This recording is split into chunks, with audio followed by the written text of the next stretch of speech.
Salut à toutes et à tous, amis internautes, à vous aussi, chers parents, chers frères et sœurs, vous qui aimez votre site d'internet La Teranga. En tout cas ñu ngi leen di dalal ci jàmm di leen wax rek tey dañoo seeti benn ndaanaan benn star yoo xamante ne ni mu ngi def liggéey bu extraordinaire ci mbir musique world music lay def li nga xamante ne ni moom mooy gospel daal daf koo jël def ko pour moom mu jël ko taf ko ci xolam bokkoo ko ak kenn te du ko caaxaane mu nekk aussi tamit un jeune bi nga xamante ne dañ ko respecté à travers li muy def jeune la boo xamante ne ni dafay guitare dafay piano dafay def affaire yu extraordinaire ci musique nekk na koo xamante ne kenn du ko jàngal musique tey dañ koo seeti ci biir studio am ñu fas yéene def benn waxtaan ak moom ma ne ko rek xanaa si sa salaamaaleykum.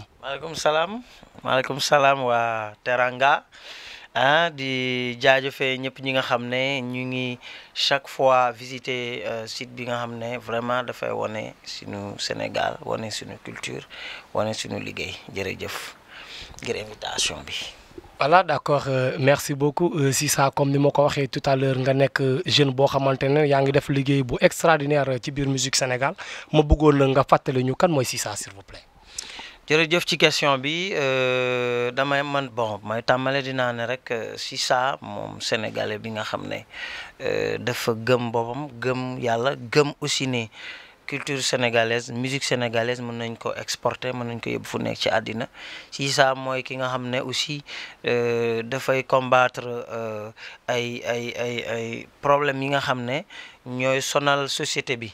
Sisa aussi mooy ki nga xam day promouvoir ay valeurs éducation sénégalaise valeurs sénégalaises culture sénégalaise Sisa aussi mooy ki nga xam day défendre valeurs yooyu noonu te di ko wane ci ay woyam di ko wane ci musique un peu partout dans le monde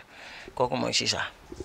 D'accord merci beaucoup ñoo ko déggandoo Sisa sànq ba ma lay présenté dama ne world music lay def waaye tamit leer nañu ni am na boo xamante ni boobu moom moo ci gën a fës ci world music bi mu nekk gospel fii Sénégal ñu gis ni am na yeneen musique yoo xamante ne ni ci la jeunes yi gën a nekk ci la ñi ñuy gën a nekk yow nga choisir gospel ma bëggoon xam lu tax choix boobu.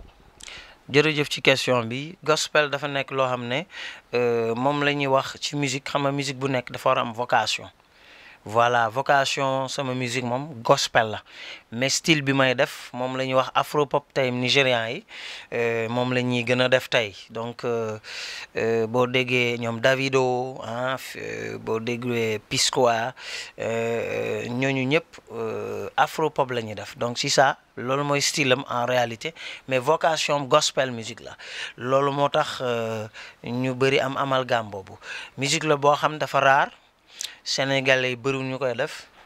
te aussi ñi koy jéem a def sax dañuy am ay gàllankoor yi mooy ci difficulté d'être diffusé parce que nit ñi fii dañ taamu di wone Nigérians yi loolu mooy difficulté bi et puis complexe de l'extérieur bi sénégalais am des fois donc ça fait que nit ñi dañuy souvent préférer diffuser Nigérians yi américains yi ak yooyu sud-africains yi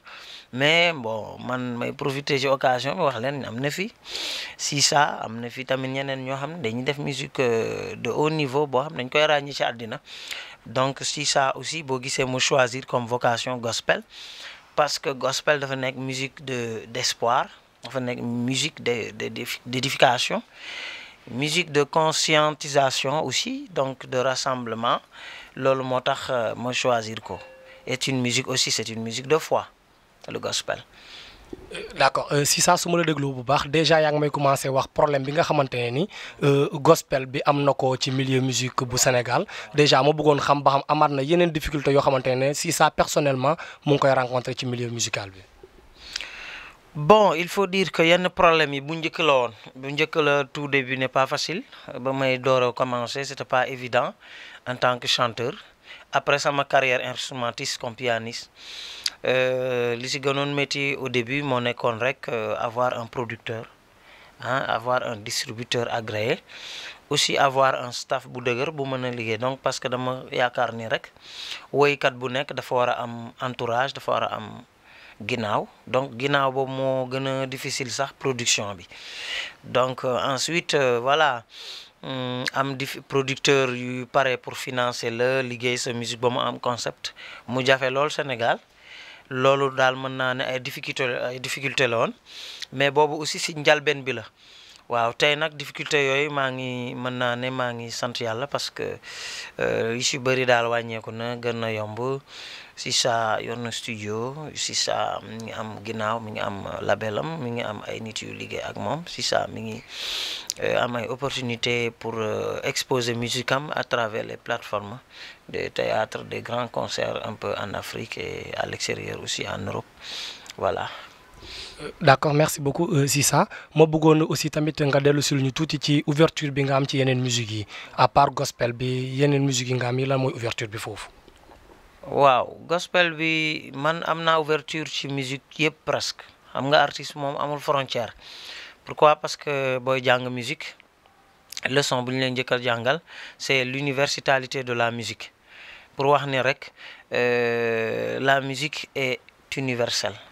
mais elle n'a pas de concept universel c'est-à-dire foo dem ci àddina musique mooy loo xam ne daal am na sax dëkk yooyu dem doo dégg noonu ay football ak yenn yi mais musique mooy loo xam ne àddina bi yëpp foo dem nag foo dem am na musique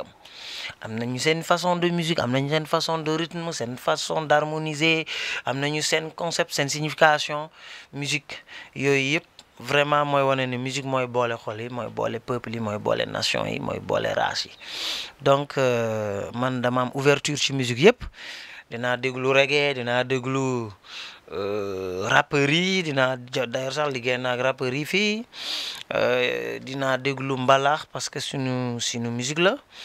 dinaa déglu jazz blues naa déglu vraiment acoustique naa déglu lu bari folk loolu yëpp ci richesse la dama yaakaar aussi ne artiste booy liggéey boo nekkee musicien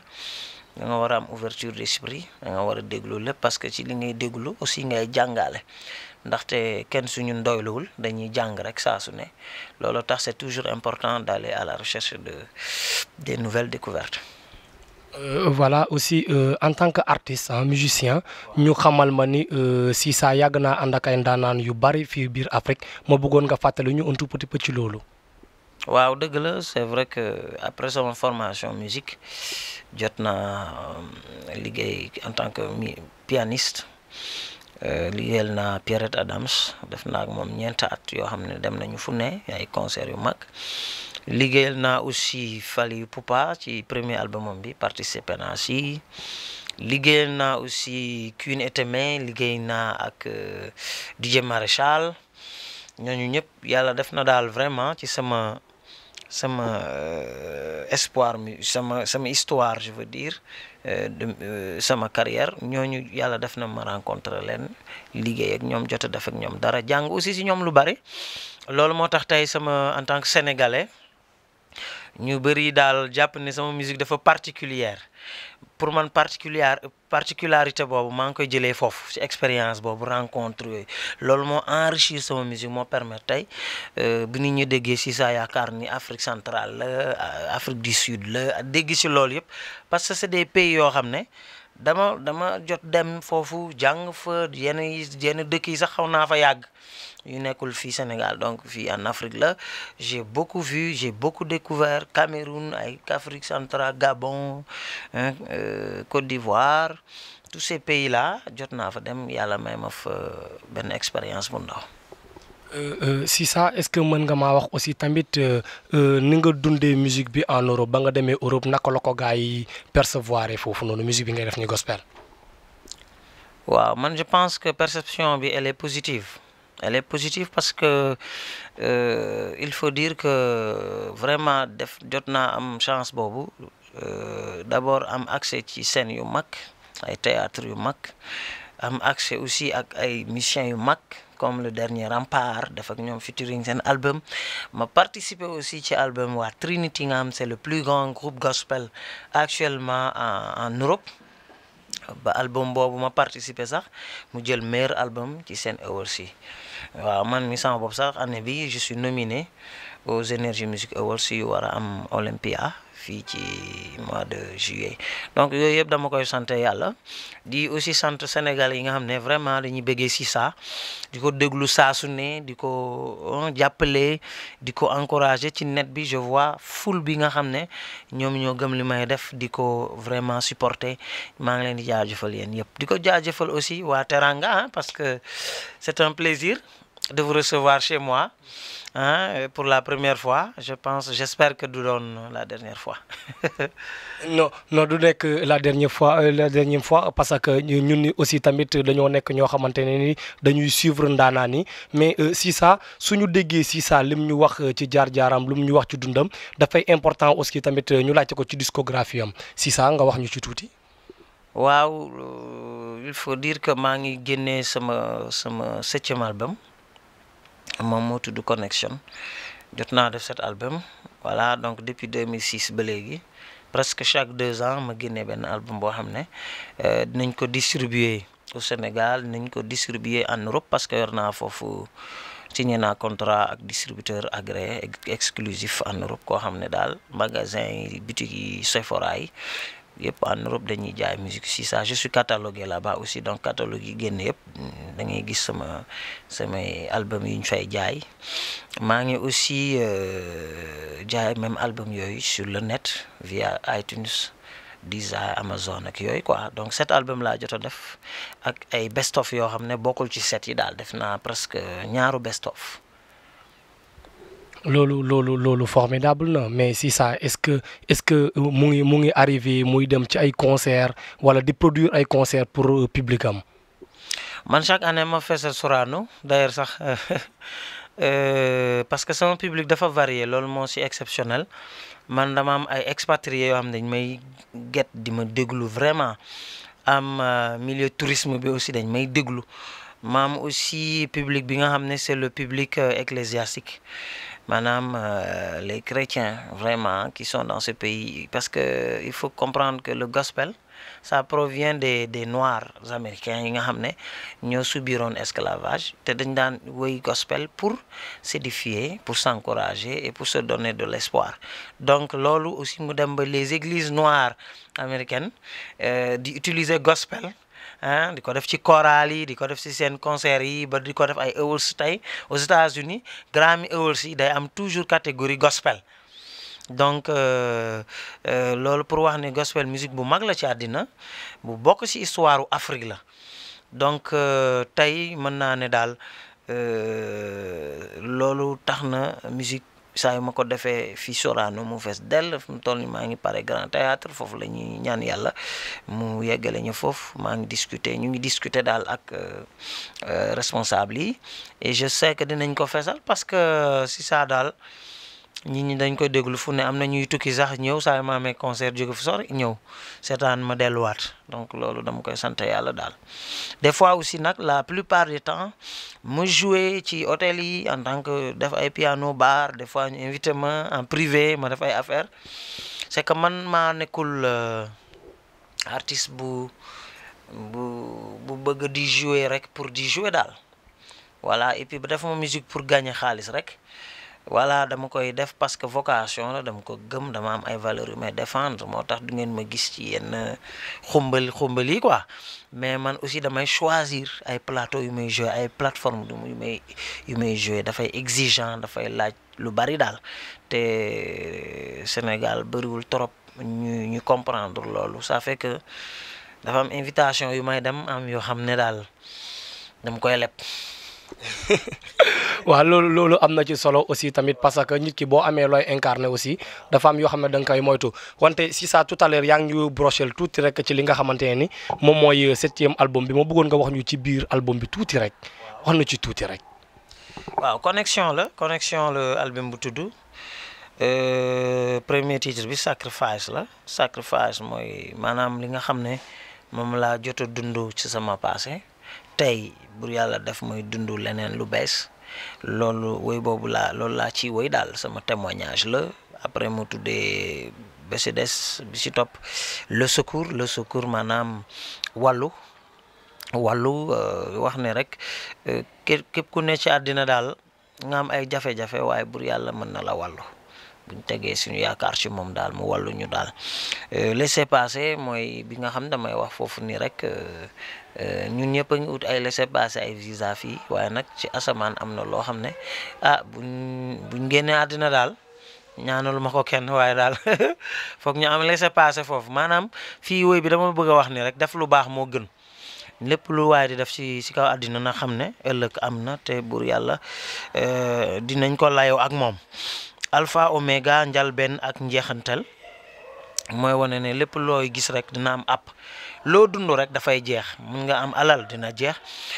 wala tamit nga bu jeexul nga bàyyi ko fi bu fekkee aussi yaa ngi ci ay jafe-jafe ma wax ne tamit dina jeex bu nekkee ci ay nakar ay difficulté daal na nga gëm ne lu métti du yàgg dina jeex bi tamit voyage donc mën naa ne daal ay thèmes yu extraordinaire yu profond ñoo nekk ci album connexion wooy boo ci déglu rek àddina mën na la si jàngal mën na la jàngal lu bëri ci àddina daal waaw loolu mooy album connexion ñu ngi koy door a génne Côte d'Ivoire mu ngi door a génne aussi en France en Europe quoi. d'accord si sa inspiration bi en titre yi fu muy jógee fooy inspiré wu. waaw inspiration bi mooy man d'abord damay jàng ci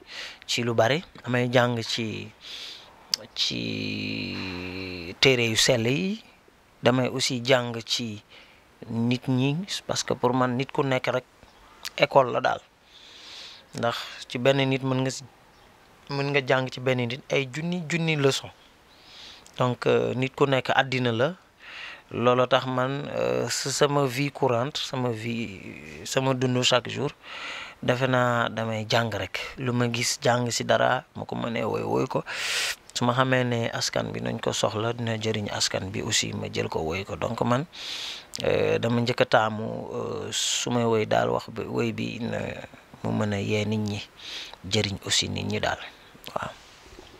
en tout cas ñoo ko déggandoo si saa nee na dama bëgg su may woy mu mën a njëriñ nit ñi en tout cas loolu la doon daanale léegi nii ma bëgg leen wana rek ne leen ni album baa ngi nii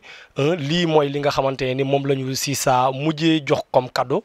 lii xam naa damay wax rek c'est pour nous dire bonne année si saa ma bëggoon xam ku ci bëgg am nu muy def. waaw dëgg la ku bëgg am album bi da ngay woote ci 77 228 09 24 soo ko wootee daal dinañ la ko jox wala tamit nga dem rek ci site internet bi www.musique maanaam musique nuñ koy bindee ci anglais nga def musique Sisa Musique collé.com boo ko defee rek soo fa duggee loo laaj ñu tontu la ci loo soxla ci album yi discographie baa ngi ci biir histoire biographie lépp connexion boutique yi ñu koy jaay librairie yi ñu koy jaay lépp a ngi foofu mën nañ la ko sax andi sa kër album bi. loolu mooy efficacité bi nga xamante ne moom moo nekk ci Sisa moom ak groupe bam moom ak ñi nga xamante ne ñoom la ñuy liggéeyal ndool ma leen di fàttali rek mbokk yi yéen ñaa ngi woon di seetaan seen site information bi nga xamante ne moom mooy uyoo turu teranga.info waaye Sisa balaa ñu daaneel ma bàyyi la nga wax sa mot de la fin. waaw mot de la fin bi daal mooy di ñaax ñun Sénégalais yi ñu gën a déggoo ñu gën a boole suñu loxo yi ñaan yàlla aussi vraiment ñu année bii nii 2017 bi mu nekk une année de faveur mu nekk at boo xam ne Sénégal dina gën a naat ñu ñaan yàlla daal réew mi naat réew mi jëm kanam di ñaanal aussi njiitum réew mi nga xam ne mooy Macky Sall suñu président Macky Sall jabaram ak ñëpp ñi nga xam ne ñooy liggéey ci gouvernement bi yàlla may leen wërgu yaram yàlla may leen aussi ñu ànd ak seen xel ba nga xam ne li ñu yootu daal ngir réew mi mu mën a faju waaw seen lépp lu ñu bëgg a def rek bur yàlla sotti si yërmandeem ak barkelam daal réew mi njiiti daal war nañ leen di ñaanal chaque jour waaw di wax sénégalais aussi ñu bàyyi ignorance boobu négligence boobu ñuy def des fois di parler à la légère parce que c'est des autorités yoo xam ne bur yàlla moo leen def suñu kaw suñu leen ñaanalee ñu dem ñun ñooy dem daal bateau bi bu capitaine bi nelawee rek bateau bi dafay suux donc ñaanal Macky Sall daal ñaanal gouvernement Sénégal yëpp gërëm ñëpp ñuy seetaan Sisa ñëpp ñu koy supporter di soutenir lu muy def di leen wax yàggatul dara léegi ñu dugg grand théâtre passer des moments forts et inoubliables. gërëm la yow itamit si saa gërëm mbokk yi ñu seetaan gërëm suñu le grand journaliste ki nga xamante ne moom mooy Vincent di ko wax rek kontaan nañ bu baax a baax waaye tamit gërëm la ñeen ñi nga xamante ne yéen yaa leen jël teranga.info def ko seen biir xol choisir ko pour jot ci ay information nii lañ koy defee bis ki ni tey ak yéen dañuy dem ñu seeti ndaanaan dem seeti seen xarit seeti seen i soppe waxtaan ak moom ci dundam waxtaan ak moom ci li nga xam ne moom mooy jaar-jaaram waxtaan ak moom tamit li nga xamante ne moom mooy projet d'avenir bi wasalaam ba ëllëg ak beneen numéro merci